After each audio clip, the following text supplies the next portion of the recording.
Unlocked is brought to you by Invincible, a program designed to unlock the potential of people and teams inside your organization. Join companies like Pfizer, Delta, the CDC, Google, and Chick-fil-A, and others in over 116 countries that are currently using this program to increase productivity and develop healthy cultures. Access hundreds of hours of content that is accessible anytime, anywhere. And finally, use real-time data to understand the health of every team inside your organization, which teams are performing and which ones aren't. Then understand the why behind that performance. Get free access to Invincible for 30 days by visiting www.giant.tv/30days. Hello, everyone. Welcome to another episode of Unlocked. I'm Skot, and here on this show, we talk about unlocking the potential of people. Today, we're going to do that with a highlight on this whole idea of respect. Respect. And not forgetting the results part, but how companies are probably too focused on the results piece and not enough on the respect piece. Today, I've got Chris Edmonds and Mark Babbitt on the interview, co-authors of a new book called Good Comes First. We have that mentality, the results will take care of themselves. And this interview was really interesting. They brought up some really good insights into what that mentality does when we have a good comes first mentality, that respect piece first before the results, that what that does for us as organizations and what that does for us as leaders, what that does for employees and teams and ultimately society, right? They have some really good insights into why the labor shortage right now and how COVID has put a big impact on how we lead and what we're trying to do with our workforce. So pay attention as we get into this interview. It was really, really fun interviewing these guys, co-authors of Good Comes First. Let's get into it. Here we go.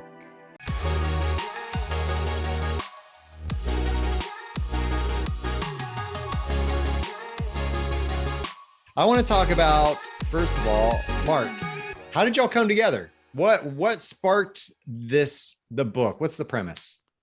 Well, first, Chris and I have been colleagues for quite some time, and we actually met at a culture conference in Chicago, first time face-to-face, but we'd been friends and colleagues on social media forever. And the more we talked, the more we realized that the world just wasn't making a huge dent despite some of our best efforts in terms of company culture. We worked on engagement and retention and attraction of employees.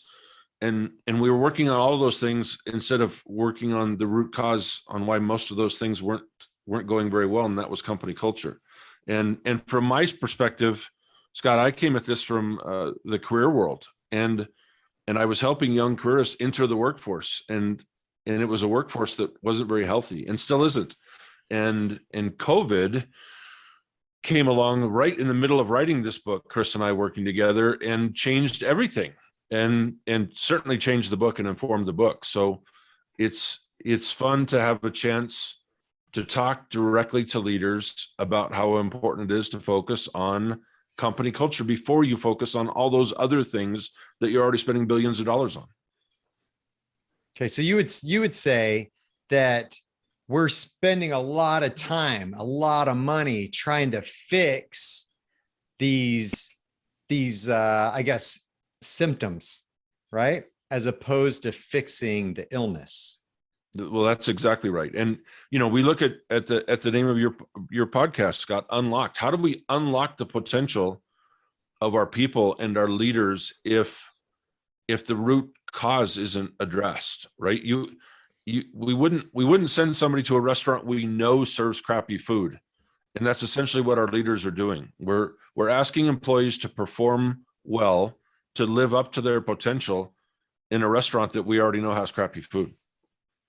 That's an interesting thought. I like that. I've never quite heard that before. That's really good. Chris, have you ever heard Mark say that? Because that's, where do you come from that angle? My experience is as a leadership trainer. So I began a long time ago doing leadership development. And one of the biggest ahas I had after doing it for probably 10, 15 years, I'm a little slow, is when we went into clients whose cultures weren't going to support what we were teaching. It wasn't, I can save you a lot of money. If you just write me the check, then we'll save all this time, right?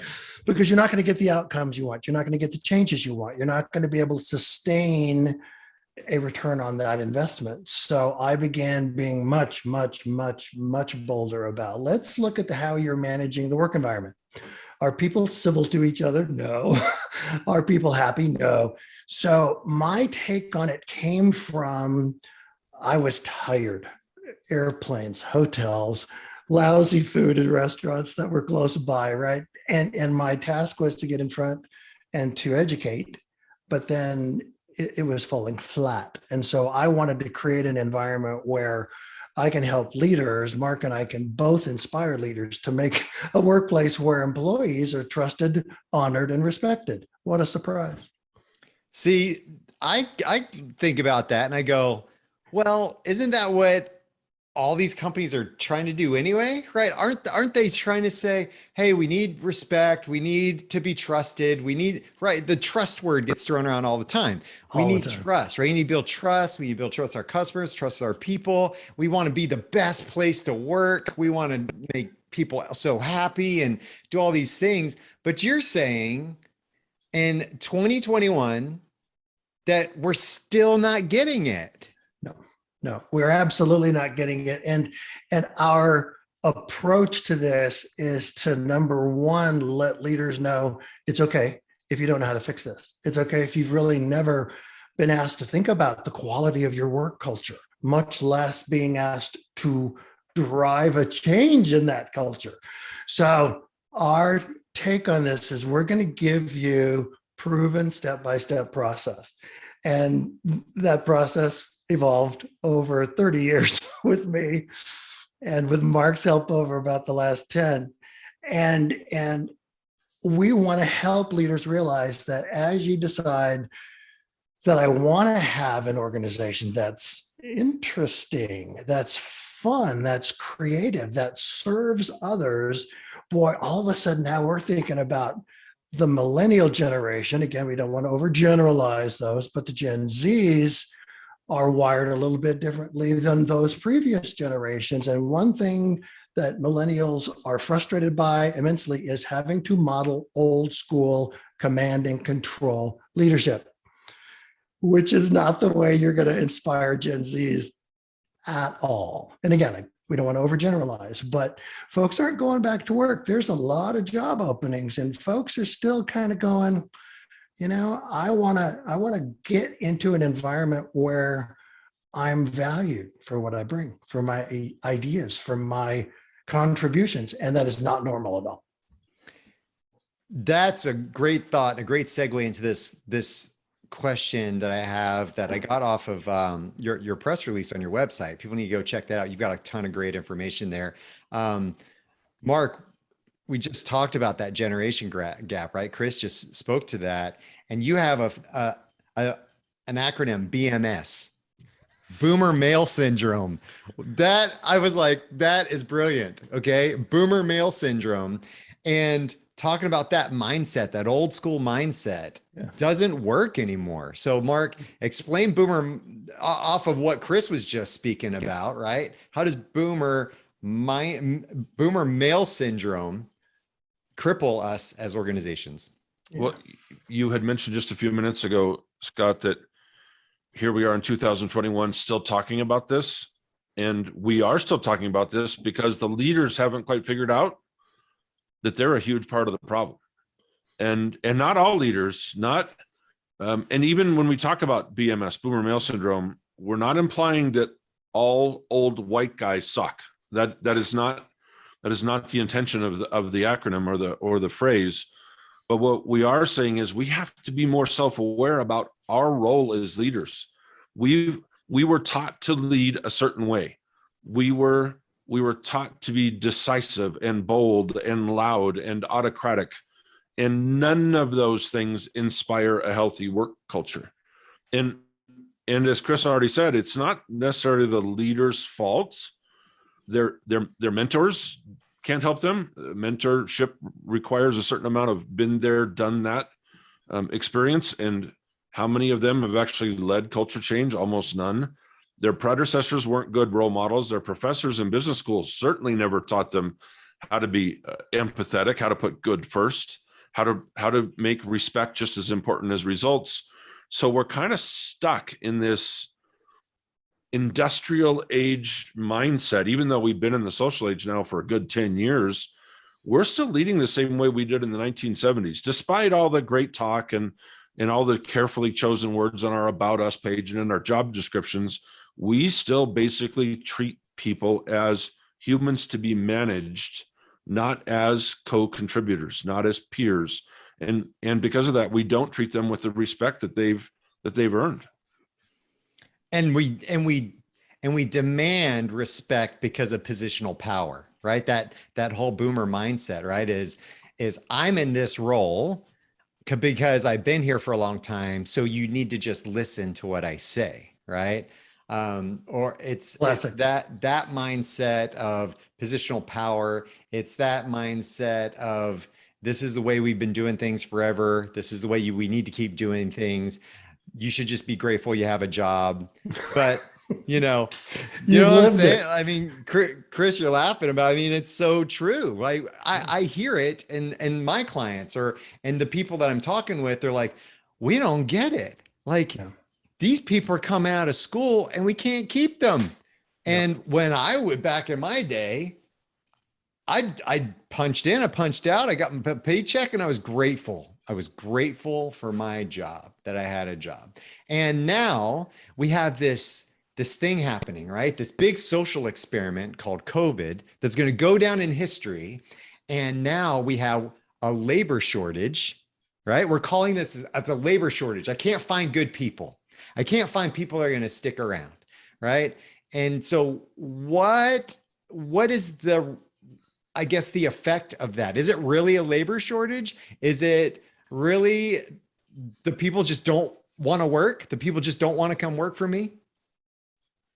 Let me jump in first. I think, Scott, what Mark's and my experience and research has enabled us to do is to get to a stage where this idea of how are we going to create an environment where people feel respected, feel valued, and then what's the impact of that upon the buzz in the neighborhood? Hey, I'm looking for a job. I hear this is a good company to work for. Hey, I'm looking for a job. Do not come work at my company, right? And those are the casual reinforcements of that. But leaders they've been immensely challenged, as have all of us. But leaders are now in the last 3 months, maybe a little longer, trying to figure out how to reopen. And what they're reopening is the old lousy work culture expectations, the lousy systems, and the lousy leadership beliefs that have caused people to feel like, even if you paid me double, and we've heard this, I'm not going to come and work there because you don't respect me. So is it a labor shortage? We don't think it is. We think it's a respect shortage. And it's a respect shortage that is within the power of our leaders to change, but they have to let go of that classic reinforced, really more industrial age thinking that unfortunately boomer males have been kind of blamed for decades. But the reality is we're now infecting younger managers. Millennial leaders have made the statement that I have to act like my boss and my boss's boss, or I would never have been offered the position. I can't come in with a different take and to try and apply different experiences. And let's fix the way that division interfaces with its customers because it sucks. It's just awful. People are mad at us.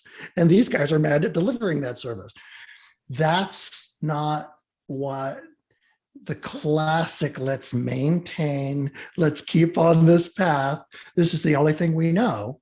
So I think what we believe is that are people willing to go to work for bosses that treat them as partners, as co-creators of the workspace? Yeah, they go. You're talking a lot about this respect word. We haven't, I haven't brought it up yet. You, almost all your answers are talking about this respect word. And this is a big thing with you, both of you in the book. Absolutely. And Mark talked about in the intro about we focus a lot on results. We are focusing on results, right? And you believe that's the wrong thing. You believe companies are too focused on the results and not enough focused on the respect. I'd like to hear from both of you about that idea. It's such a prominent idea of the book. Mark, start out talking to us about the respect piece from your standpoint, and then Chris, you jump in after that.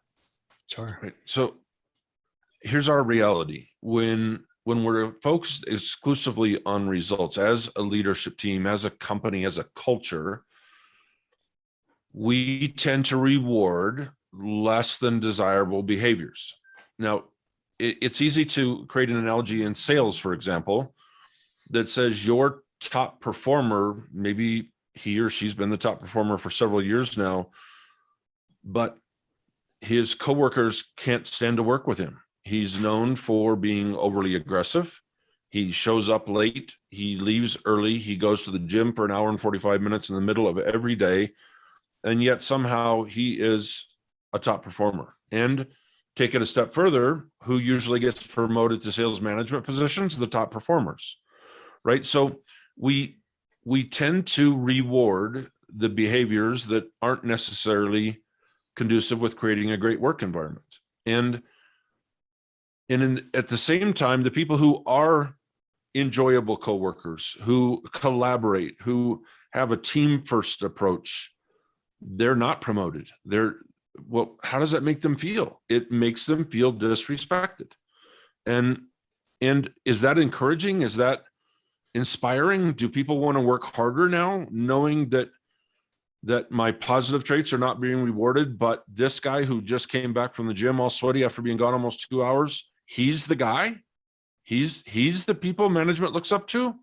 Well, that's disrespectful. And again, just a sales analogy, because it's so easy to pick on, but this happens throughout our workplace. And why does it happen? Because leaders have been trained to focus on results. They are measured by results.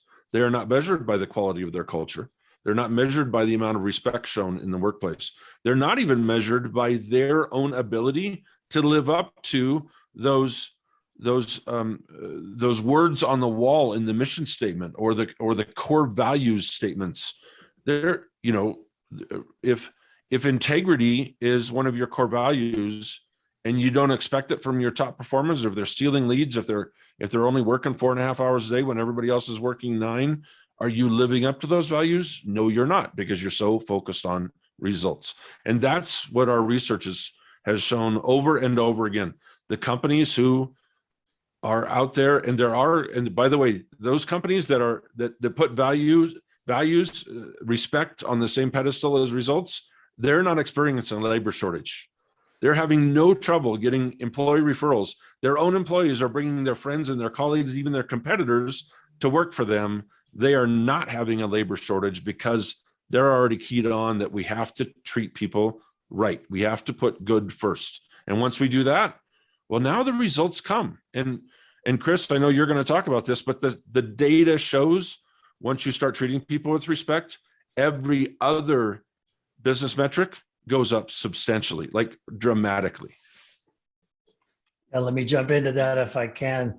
The idea of why respect and results. Well, okay, I'm a literative guy. So the respect results thing is a way that I was able to take, and Mark and I have been able to take a concept that says you're doing this wrong to why don't we take what you're doing right with managing performance and apply it over here to let you manage respect the same way. So it opens a door and it literally says, okay, so if you're gonna, and this is a senior leader thinking, and this happens all the time, if you're gonna make me, right, change what I do and how I do, what's the payoff? What's the benefit? So what we realized early on was we were coming in to help organizations boost engagement, boost employees' commitment to the organization and to the organization's work and communities and customers. And yet we've spent billions of dollars for 30 years and engagement really hasn't moved at all globally. So we're hopeful, but we're not getting tactical traction on engagement. We're not getting consistent tactical traction on customer service, the experience that people have when they, engage with our products or services. But most importantly, the results and profits piece is a vital metric. So we began saying, okay, so let's do a benchmark. What is your current engagement rate? It's not good. What's your current satisfaction rate customer-wise? Good, let's monitor that. And then what are your current state of results and profits? Now, I spent 15 years in nonprofit work as an executive. So my thinking is, yes, we still have to make profits, even if we're a nonprofit, because you have to have that to open the doors and to pay people and to market programs, et cetera. So what we've found consistently is that when leaders make this shift to make results and respect on equal levels, both important, both valuable, engagement went up by 40% or more. Customer service went up by 40% or more. Results and profits by 35% or more. Now, that the leaders who have been praised for results all went, tell me about that results gain again, because that's what they're trained to do. But we've been able to prove to say, you're not going to get that gain in results until you get the engagement gain first. And then once employees feel honored, respected, validated, well, they're going to treat your customers way better. And that customer satisfaction combo then reduces waste, increases creative problem solving, increases satisfaction, profits go up. Who would have thought? Brilliant. Yeah, it's Brilliant. almost too obvious.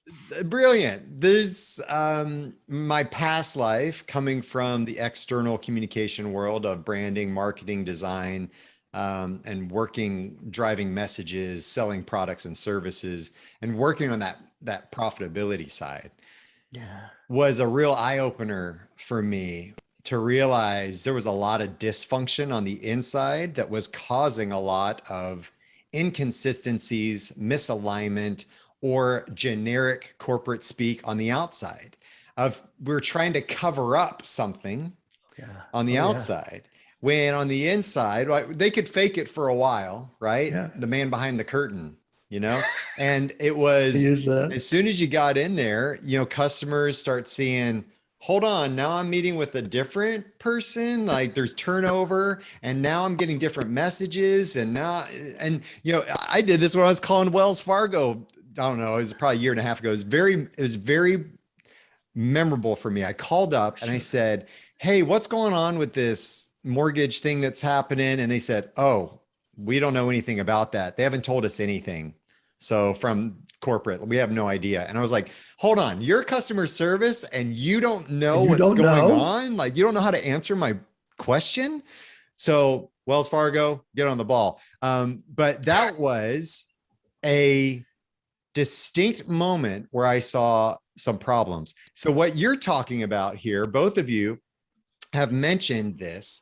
And when I talk about it, I talk about what's your brand, what's your company's brand. And I don't mean from the outside. I don't mean what's your logo colors and your message, your tagline. I mean, what do people say about you when you're not around, right? What are your employees saying about you when they go to the barbecue, when they go and they meet somebody in the store, when they go home and talk to their family, when they're talking to their friend that's looking for a job? Are they saying, oh, dude, you want to come work where I work? It is amazing. As opposed to, yeah. And somebody's like, hey, can I get a job at your place? You're like, yeah, you may want to hold off on that. Like, yeah, that's a big brand impression. And we need to make sure we are intentional about building that. And you say it's through doing good, through respect.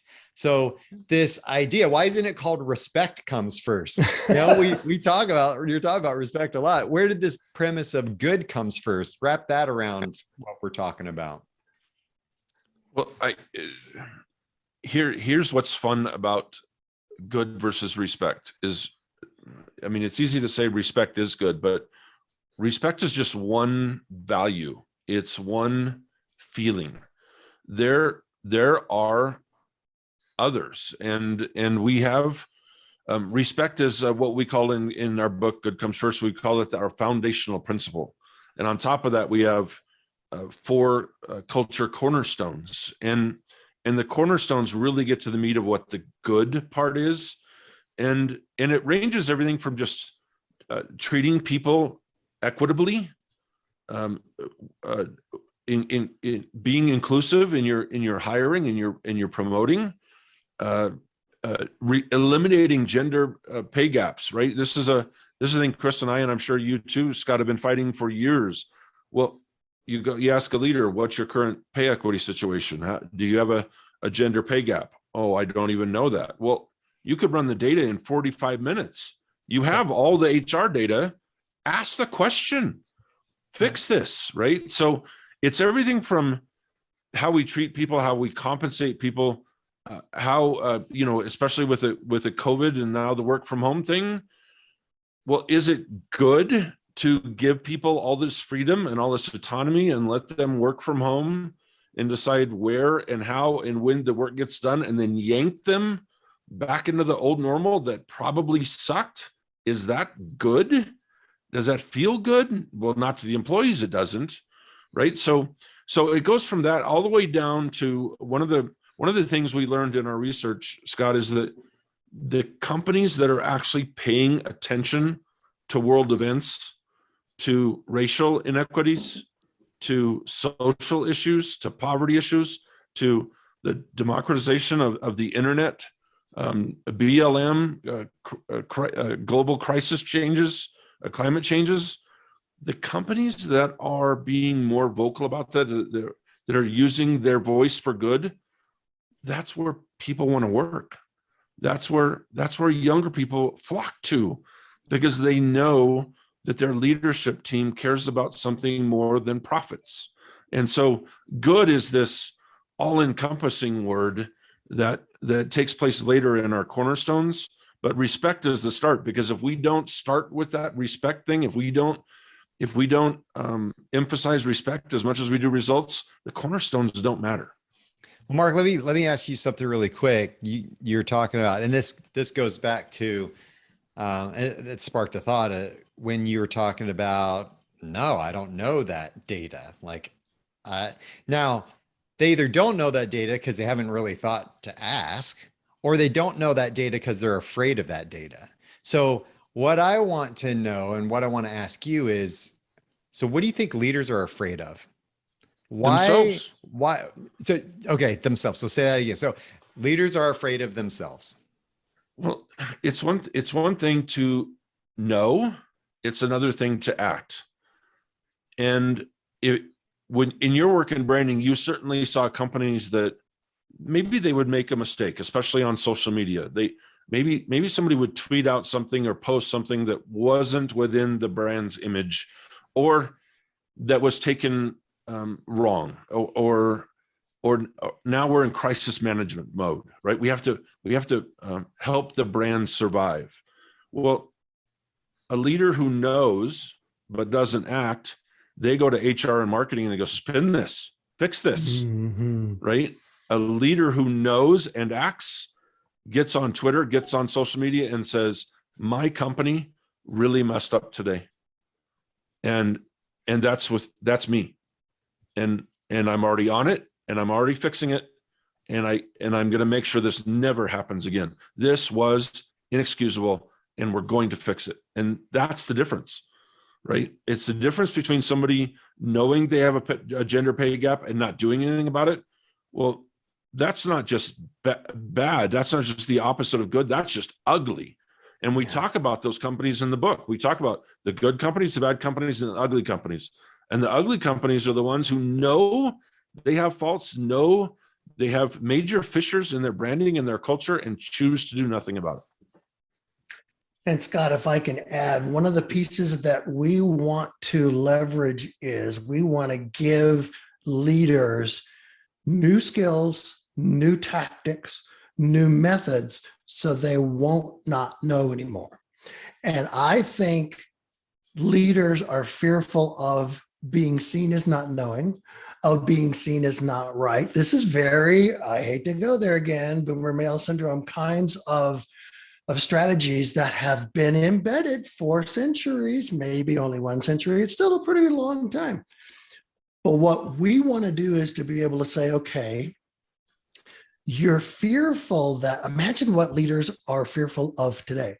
So it's the virus. It's the virus for their customers. It's the virus for their own families, for their own employees. That doesn't even get to the supply chain. And can you get the stuff you need to be able to deliver the services you need? In the news last night, there were thousands of brand new cars housed outside of plants across the country waiting for chips. Everything's built, but the chip shortage is, so that gets us to some interesting ideas. So I bet if leaders weren't fearful of that now in the automobile industry, they certainly are. But what we want to do is move them from fear of knowing, from fear of failing, to why don't we invite people to tell us what they think about the executive team, about the direction of the company. More specifically, this idea of, if we're going to ask leaders to create cultures where they value respect and results at the same time, well, we measure results every day. I remember in my old days in some high-tech companies, they were measuring performance of the whole company every hour. So it was just, and again, their systems helped them do that. Okay, that's a good thing. Results, we're not down on results. Results help people generate income for their families, their employees, et cetera. Results are a good thing, but they're only half the job again. So if we can help you take, for example, a value that you highly regard, and integrity is a value that nearly every client we work with says, we need to be better at that. We need to get consistency on that. I think that's a very good thing.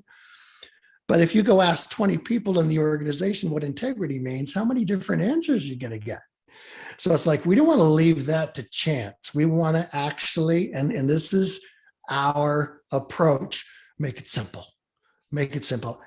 Leaders don't make 20 values with 16 behaviors each. You get to do 3 or 4 values. I have more than that. Stop it. With 3 or 4 behaviors. So this concept of how do we help you get over the fear of knowing, and how do we get you to confidently know, wow, this is a challenge, we need to fix this. So for example, if every leader in the company had signed up for a behavior as part of their integrity value that says, I do what I say I will do. Okay, is that observable? Yes. Is it measurable? Yes. Good, let's measure it. What? So we help them do twice-a-year surveys where every behavior is rated by their direct reports, and in some cases, indirect reports. So we actually take these vague, high-level aspirational values to tactical. Are you doing what you say you will do every day? And then if you get graded on a 1 through 6 scale, you might be depressed about how people see you. Well, if we can get 9 behaviors, 12 behaviors that are proactive, positive, purposeful, guess what happens to engagement? On and on and on. So we try and make that data actionable. I like that, because I was going to ask you, how do we measure respect, right? You measure results, and you measure different types of results. How do we measure respect? How do we measure company culture? And I think that you just gave us a good example of one of the things you could do, right? Because if we're holding our leaders accountable, which they need that, right? It might make them uncomfortable, but we're not here to be comfortable all the time, right? Coaches make us uncomfortable our whole lives. And then when we become adults, we're like, I don't want to be uncomfortable anymore. But it's like, hey, you need to be, right? Because we need accountability. So I think that's really important. So going into this, One of the biggest mistakes, you said one of the biggest mistakes companies make when it comes to their company culture. Companies are too focused on results. Instead, companies must equally value respect and results. And you've spoken about that. And then you talk about company culture and what that means. So I always like to hear what different people say about company culture. You said workplace culture provides a sense of purpose and belonging, and it supports personal and professional growth. That's a lot of stuff to provide somebody, right? It is. Purpose, belonging, and personal and professional growth. All of that wrapped into one, right? So why those components? Yeah. Because Scott, we learned in talking to CEOs and interviewing people at the companies that are already putting good first, that's what they're doing. They're providing, and I know it's kind of a buzzword, but they're providing a sense of community that provides all of those things. People actually feel like I belong here and I'm growing here and I know my work matters.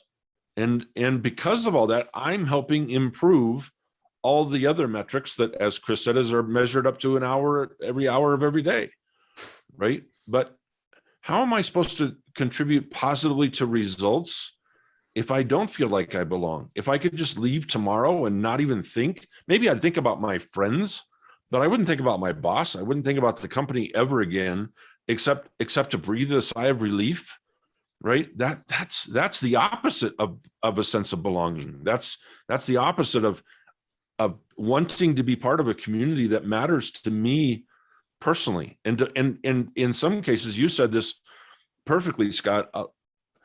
We interviewed people that are at good comes first companies now, where they said, if I left now, my husband would kill me because he loves my company. He loves how they treat me. They love the lower degree of stress. They love that they let me work from home, that I'm here for my kids and my pets and my elderly parents. If I left this company, my husband would divorce me, right? Well, that's the sense of community we want to develop. And Scott, you touched on this earlier. Well, what's the opposite of that? It isn't good, right? And that's why people leave, Scott. That's why you know this. If all a company is, if all an employer is a commodity to help me pay my bills, it's pretty easy to just give notice and leave and walk out the door, right? Turn in your badge, go somewhere else. But if you have that, if you have all of those things, if you have belonging, if you have purpose, if you have personal and professional growth, you don't want to leave. And on top of that, Scott, you're gonna refer your talented employees to come join you, right? So again, we don't have a labor shortage. We have that respect shortage thing, and that's the key. Yes, is it easy? No. But once you build a great company culture, it happens. And it's happening in many, many companies all over the world right now. I love it. Chris, is there an experience, a story in your career where you saw that transition happen, that change? Well, I'll tell you, the kind of grounding experience that I had was in my nonprofit days, working for an exceptional leader and then working for a world-class lousy leader, all within a span of 3 years.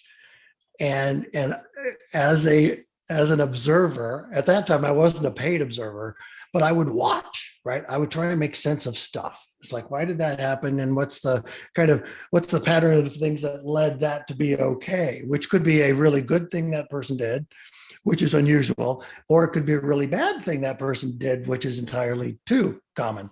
So the concept of, okay, the way the bosses create this environment is vitally important. And by examining what were the characteristics of the relationships like with the great boss, lousy boss, all of a sudden now we've got some patterns that we can look for. And as Mark said, the concept of how do we get leaders to not be fearful of personal, professional growth, people feeling respected and in a tribe that they belong in. And leaders are being asked to write, I have to create that, I have to maintain that, I'm just trying to keep the doors open. We can give you some tools that will help you. And Skot, you said it well, the creation of a culture that's respectful opens the doors for all kinds of cool things. You'll have employees coming to you to say, we've got some folks that are struggling and need help with food or help with rent or help. Well, good. Then our mindset is that if it's good for the community, our population, and it helps people feel trusted, valued, respected, then that's probably a pretty good thing for us to do. Whereas if a leader is exclusively focused on results, it's not even relevant. So we don't want people to be listening to this and think, how in God's name am I going to manage professional and personal growth for 100 people or 30 people or 5 people? Let's start with respect. Let's start with treating each other civilly, and then let's kind of grow from there. And one of the things we've not talked about is, yes, we have a process that's going to work, and we've got a variety of different ways that leaders can start to create a culture where literally good comes first for team members. But how long does it take? I'll give you a couple weeks. No, this is an 18 to 24 month process. So it really does take a commitment. It does. And sometimes we don't like to hear that, right? We're in a quick fix society where we are trying to win the quarter. We're trying to make our numbers for the month. We're trying to, win the week, win the day, win the hour sometimes, right? Yeah. And we get into this quick fix mentality where it's really, I gotta wait 18 to 24 months for this, And so I think that it's a mindset issue at that point. It's really, what are you willing to invest, and what's your long-term game plan, right? Where are you thinking, 18, 24 months out versus next week, next month, right? And so I think that that's really valuable insight and something to bring to the table. So Good comes first, coming out on the 28th, or it already came out, depending on when you listen to this. That's right. Practical tools, advice for building respect while we also honor the results that get us to where we need to be. But pulling in that respect will help take care of those results, is your premise. Is there, Absolutely.